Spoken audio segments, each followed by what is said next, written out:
हे hello everyone, कैसे हैं आप सब लोग। उम्मीद करती हूँ आप एकदम स्वस्थ होंगे, मस्त होंगे और अपनी पढ़ाई बिल्कुल बेहतरीन तरीके से कर रहे होंगे।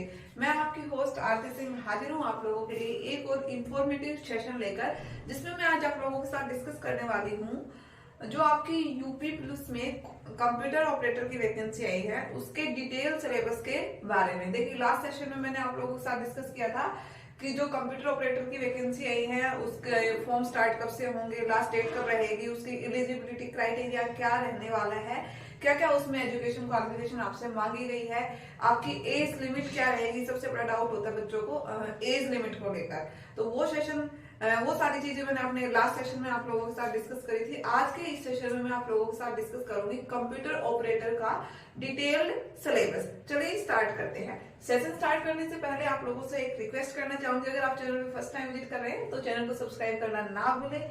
अगर आपको आज का सेशन पसंद आता है तो इसे लाइक कीजिए। चलिए स्टार्ट करते हैं। देखें, सबसे पहले तो ये देखिए, जो आपकी वैकेंसी है, ये आपकी जो वैकेंसी है ये किस डिपार्टमेंट में है बेटा? पुलिस डिपार्टमेंट में। और किस स्टेट के बच्चों के लिए है? यूपी के बच्चों के लिए है। बट इसमें ऐसा कहीं भी मेंशन नहीं किया गया कि अदर स्टेट के बच्चे फॉर्म फिल नहीं कर सकते। आप फॉर्म फिल कर सकते हैं, तैयारी कीजिए अपनी, ऐसा कुछ भी उन्होंने मेंशन नहीं करा है। पोस्ट आपकी कंप्यूटर ऑपरेटर। पोस्ट कौन सी रहने वाली है? Computer operator. देखो, इसमें आपकी जो टोटल पोस्ट है, टोटल पोस्ट कितनी है? 930, यानी कि आपकी 930 टोटल पोस्ट आपकी रहने वाली है। उसके अलावा देखो, पेपर की बात करती हूँ। अगर ये कहते हैं, अगर आपने थोड़ा सा भी प्रयास किया, थोड़ी सी भी कोशिश करी तो आपका ये एग्जाम इजीली क्रैक हो जाएगा, क्योंकि इसका सिलेबस काफी इजी है। देखो, जो जिन्होंने 1 ईयर का डिप्लोमा किया है, जिन्होंने 2 ईयर का किया है, एमएससी करी, एमसीए करी, जो भी करा है, उनका कंप्यूटर जो मेन सब्जेक्ट है वो तो अच्छा होगा ही। बस उसके अलावा उनको कोई लंबा चौड़ा सिलेबस नहीं पढ़ना। जीके पढ़नी है, रीजनिंग पढ़नी है और आपका मेन सब्जेक्ट पढ़ना है। थोड़ा समझ लीजिए। देखिए, जो आपका पेपर है, एक ही पेपर होगा इसमें, आपका अलग से कोई पेपर, सेकंड पेपर नहीं होगा, एक ही पेपर होने वाला है। इसमें आपके 160 क्वेश्चन रहेंगे। पेपर का जो मोड है वो ऑनलाइन रहेगा, यानी कि आपका जो पेपर है वो ऑनलाइन होगा। उसके अलावा आपके जो मार्क्स है वो 200 मार्क्स, यानी कि आपका 1 क्वेश्चन, यानी कि ईच क्वेश्चन कितने मार्क्स का हो जाएगा? आपका हो जाएगा आपका 1.25। 1.25 का एक क्वेश्चन आपका रहेगा। उसके अलावा देखो, मैंने इसको 2 पार्ट में डिवाइड कर दिया पेपर को। एक है आपका कंप्यूटर वाला पोर्शन, यानी कि जो आपका टेक्निकल पोर्शन है, और एक है आपका नॉन टेक्निकल पोर्शन, जिसमें आपको सिर्फ जीके और रीजनिंग ही करना है। जीके और रीजनिंग करना है। उसके अलावा है, ये है आपका कंप्यूटर वाला। देखो, अब ये जो 160 क्वेश्चन है, 160 क्वेश्चन है, इसमें से आप मान के चलिए आपको 100 के अराउंड तो आपको आपके सब्जेक्ट के क्वेश्चन मिल जाएंगे, यानी कि 100 प्लस भी हो सकते हैं और ये कहूं कि 90 से ऊपर भी हो सकते हैं, 90 वाली लाइन में, यानी कि 95 आ गए, 97 आ गए, ऐसा भी हो सकता है। या फिर ऐसा भी हो सकता है कि 105 क्वेश्चन आपको कंप्यूटर के देखने को मिल गए, बाकी आपको जो आपका नॉन टेक्निकल पोर्शन है उसके क्वेश्चन आपको देखने के मिल जाए। देखो, चलिए स्टार्ट करते हैं। आपका जो आपका एक टॉपिक है, टॉपिक वाइज मैं आपको आज का आपका सिलेबस आप लोगों के साथ डिस्कस करने वाली हूँ। चलिए स्टार्ट करते हैं।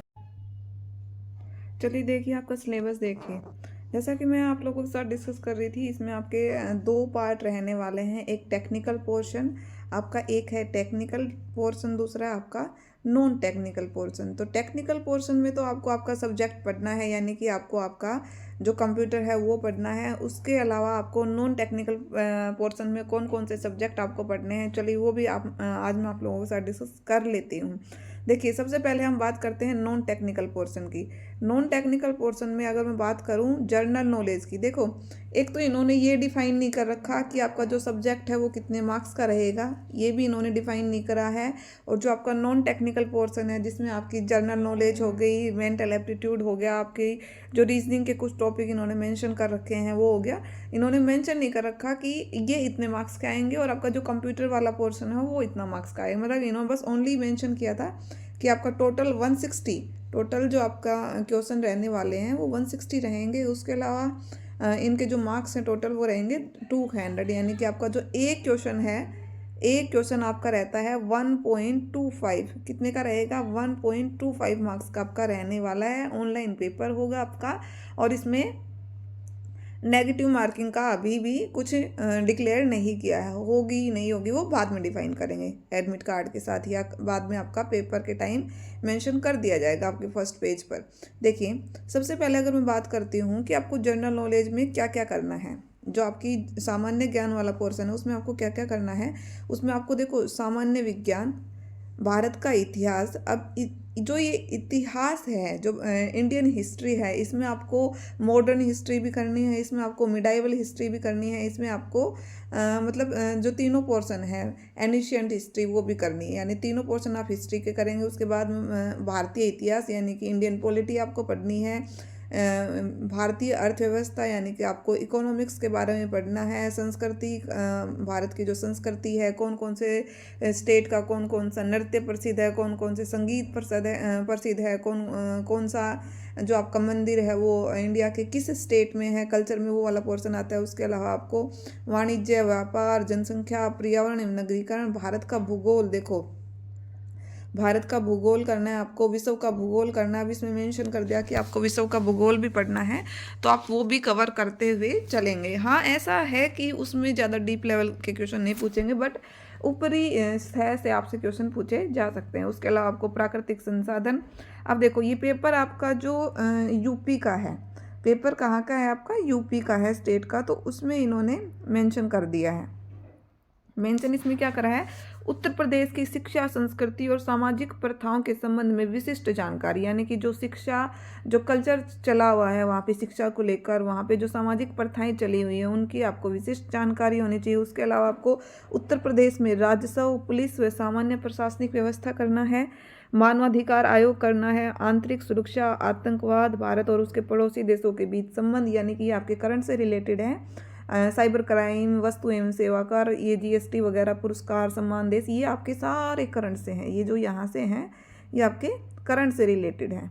करंट यानी आपको जर्नल जो नॉलेज है इसमें आपको करंट भी करना है, इसमें आपको Indian history, Indian polity, Indian geography, Indian economics ये भी करना है। उसके अलावा आपको जो विश्व की भूगोल है, देखो हिस्ट्री और पॉलिटी सिर्फ इंडियन करनी है, बट जो ज्योग्राफी है वो आपको इंडियन भी करनी है और वर्ल्ड की भी करनी है।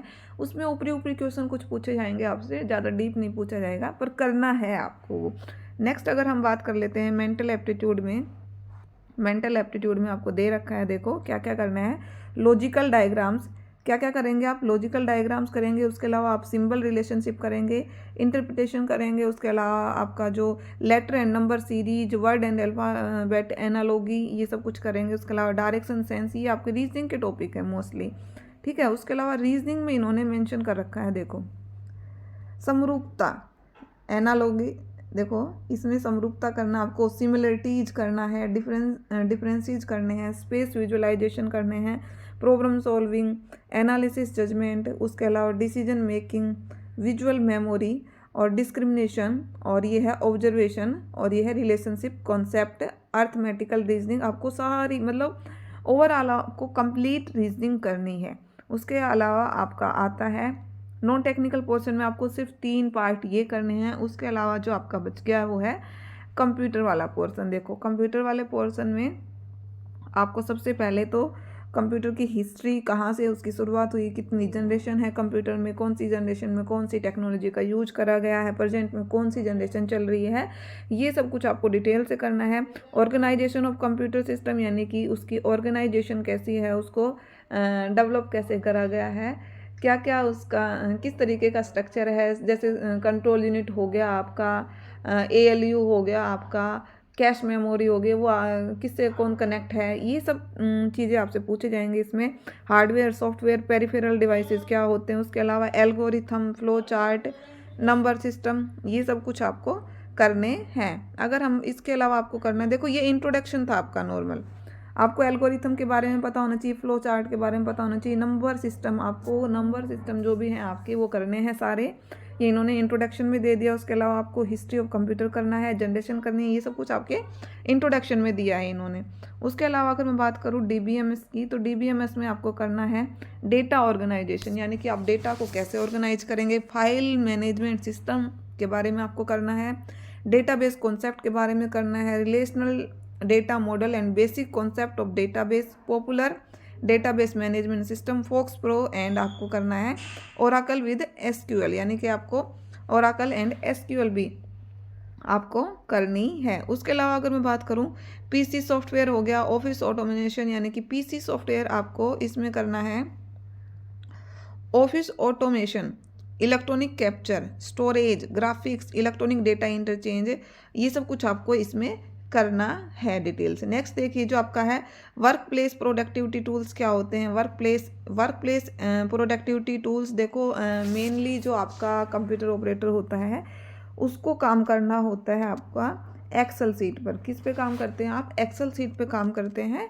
और इसमें इन्होंने मेंशन कर रखा है कि वर्क प्लेस प्रोडक्टिविटी टूल्स, तो उसमें आप इन्होंने मेंशन कर दिया आपका माइक्रोसॉफ्ट ऑफिस। माइक्रोसॉफ्ट ऑफिस में आप करेंगे वर्ड, एक्सेल, पावर पॉइंट, और उसके अलावा आपका जो है ओपन ऑफिस हो गया। उसके अलावा है using this tools in English and official Indian, जो आपका ऑफिशियल इंडियन जो विंडो है, यूनिक्स है, यूनिकोड है, फ़ॉन्ट से उनके बारे में आपको डिटेल से इसमें पढ़ना है।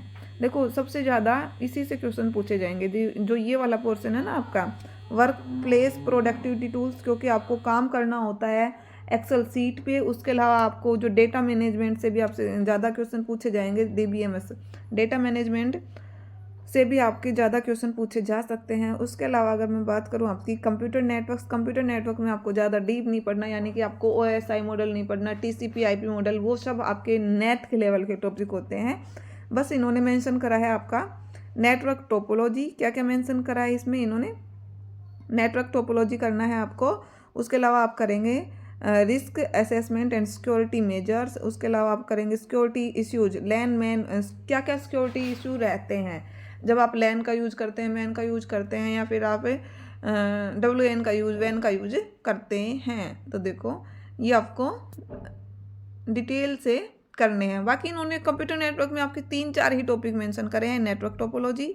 उसके अलावा अगर मैं बात करती हूँ आपका ये जो सिक्योरिटी मेजर्स वाले करने हैं, और आपका लैन, मैन और वैन, बस बेसिक चीज़ें दे रखी हैं आपको, ज़्यादा हाई लेवल की चीज़ें आपके मेंशन इन्होंने नहीं करी। उसके अलावा आप करेंगे द इंटरनेट में आपको सर्च इंजन के बारे में पढ़ना है।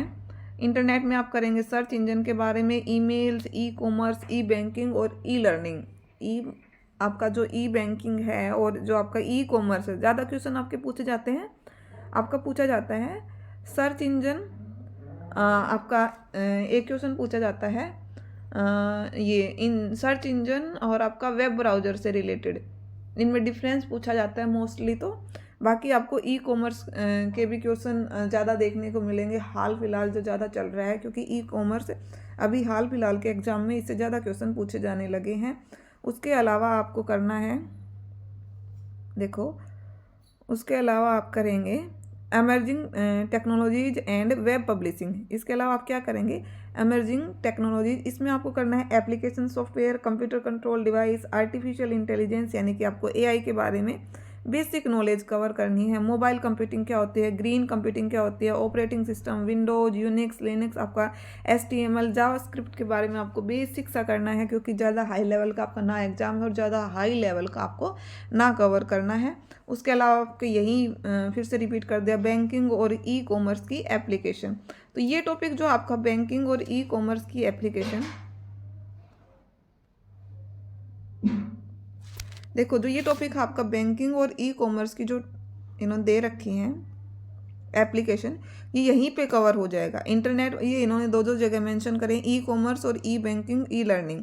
इसमें यहाँ पे बैंकिंग और ई-कॉमर्स की एप्लीकेशन, यानी कि हम उनको यूज कैसे कर सकते हैं, तो ये यहीं पे कवर हो जाएंगे आपके साथ के साथ। उसके बाद आपको दे रखा है बूलियन अलजेब्रा। बूलियन अलजेब्रा मतलब इतना हार्ड टॉपिक नहीं है, इजी टॉपिक है, मतलब इंटरेस्टिंग टॉपिक भी है।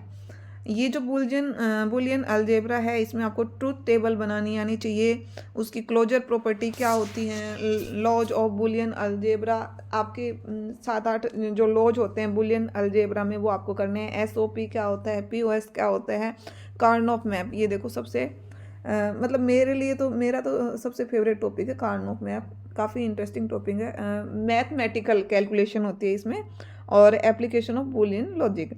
उसके अलावा लास्ट आपको दे रखा है data structure, array stack and Q. Array stack and Q में आपको बेसिक क्वेश्चन पूछे जाएंगे। मैं फिर बोल रही हूँ, आपका कंप्यूटर ऑपरेटर का ज़्यादा हाई लेवल का एग्जाम नहीं है, नॉर्मल आपसे क्वेश्चन पूछे जाएंगे। देखो, ये था आपका ओवरऑल सिलेबस। इस ओवरऑल सिलेबस को देखने के बाद एक आपका डाउट जो था कि सिलेबस किस लेवल का है। हाँ देखो, जो आपका ये जो सामान्य ज्ञान वाला पोर्शन है, इसमें काफ़ी लेंथी है, मतलब इसको कवर करने में भी आपको टाइम लगेगा। बाकी जो आपका रीजनिंग वाला पोर्शन बच गया और जो आपका ये बच गया कंप्यूटर वाला पोर्शन, ये काफ़ी इजी है, इतना टफ नहीं है। जो भी बच्चा देखो आपका रीजनिंग और आपका जो है आपका कंप्यूटर, अगर उसको अच्छे से कवर कर लेगा तो बच्चा इजीली इस एग्ज़ाम को क्रैक कर सकता है। क्योंकि देखो आपका जो एग्ज़ाम है वो कंप्यूटर ऑपरेटर का है। इन्होंने बोला है कि 160 क्वेश्चन आपसे पूछे जाएंगे पेपर में, तो 160 में से आप मान के चलिए 100 क्वेश्चन तो आपके सब्जेक्ट के ही रहेंगे, यानी कि 100 क्वेश्चन तो आपको कंप्यूटर के ही देखने को मिल जाएंगे। तो ये बेनिफिट होगा उन बच्चों को जिनका सब्जेक्ट काफ़ी अच्छा है। देखो, अब बच्चे इसमें वो भी फॉर्म डालेंगे जिन्होंने PGDCA कर रखा है, या जिन्होंने 1 ईयर का कोपा या कोई भी डिप्लोमा ले रखा है, तो उनके लिए जो ये है DBMS हो गया, और जो आपका ये हो गया बुलियन अलजेब्रा हो गया। क्योंकि बुलियन अलजेब्रा आपको मास्टर्स में देखने को मिलता है। मेरे MSc फर्स्ट ईयर में फर्स्ट सेमेस्टर में एक था ये आपका सब्जेक्ट, ये बुलियन अलजेब्रा।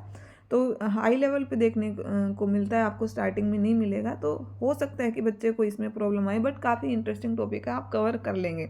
रहा आपका लास्ट जो टॉपिक है डेटा स्ट्रक्चर भी मतलब PGDCA में नहीं करवाया जाता बच्चों को। जो 1 ईयर का डिप्लोमा होता है उसमें ऐसी चीज़ें नहीं करवाई जाती। 1 ईयर में आपको करवा देते हैं MS ऑफिस अच्छे से करवा देंगे, या लैन मैन के बारे में, जो आपका कंप्यूटर नेटवर्क है उसके बारे में आपको अच्छे से डिटेल मिल जाती है। बाकी आज का सेशन इतना ही रखते हैं। आपका कोई भी डाउट हो सिलेबस को लेकर तो आप कमेंट सेक्शन में कमेंट कीजिएगा। अगर आपको आज का सेशन पसंद आता है तो इसे लाइक करना ना भूलें। चैनल पे फर्स्ट टाइम विजिट कर रहे हैं तो चैनल को सब्सक्राइब जरूर कीजिएगा। आज के लिए इतना ही। Thank you so much.